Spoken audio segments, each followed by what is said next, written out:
पार्कचं विस्तारीकरण चाललंय।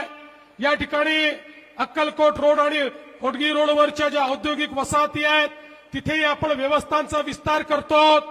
सोलापूर स्मार्ट सिटीच्या माध्यमातून 883 कोटी रुपयाचे प्रस्ताव आपण केले आहेत।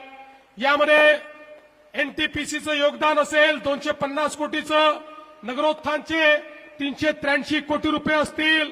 या सगळ्या माध्यमातून अनेक कामं या ठिकाणी आपण केली। पण मला आठवतं मी सोलापूरकरांना सांगितलं होतं बंद पाईपलाईननी तुमचं पाणी आणू, त्यावेळेस मान्यता दिली, काम सुरू केलं।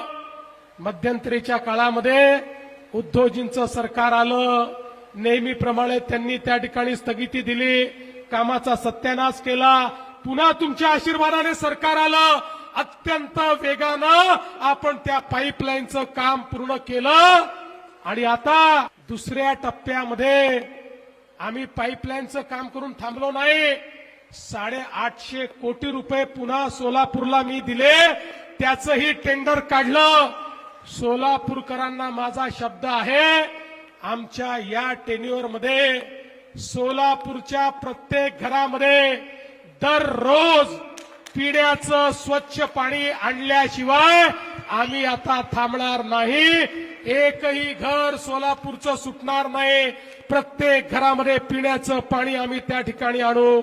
आणि आता ही योजना केवळ आताच्या लोकसंख्येचा विचार करून घेतलेली नाही। 2057 साली या शहराची जी लोकसंख्या असेल त्या लोकसंख्येला पुरेल इतकं पाणी या योजनेच्या माध्यमातून आजच आपण या ठिकाणी आणतो आहोत, म्हणजे पुढच्या काळात कधीच सोलापूरला प्रश्न येणार नाही।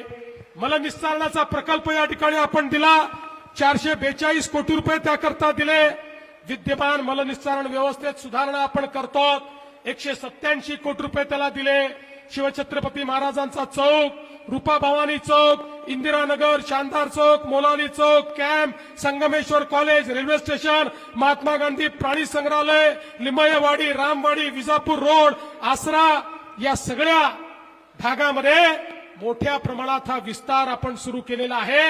आणि सोबतच स्ट्रॉम वॉटर ड्रेन करता 99 कोटी रुपये आपण दिले।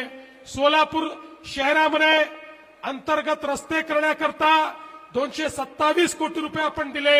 आणि त्यासोबत माननीय प्रधानमंत्र्यांनी आपल्या सोलापूरला 100 ई बसेस देखील दिलेल्या आहेत आणि त्याच्या चार्जिंग स्टेशनचं काम एका महिन्यामध्ये आपण या ठिकाणी पूर्ण करतो। आता या ठिकाणी इंदिरा गांधी स्टेडियमचं आधुनिकीकरण झालंय।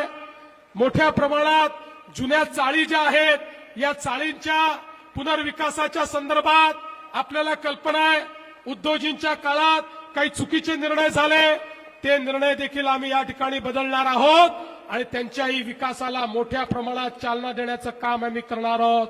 आणि सगळ्यात महत्वाचं, आमच्या तरुणाईची इच्छा होती या सोलापूरमध्ये आयटीचा पार्क झाला पाहिजे।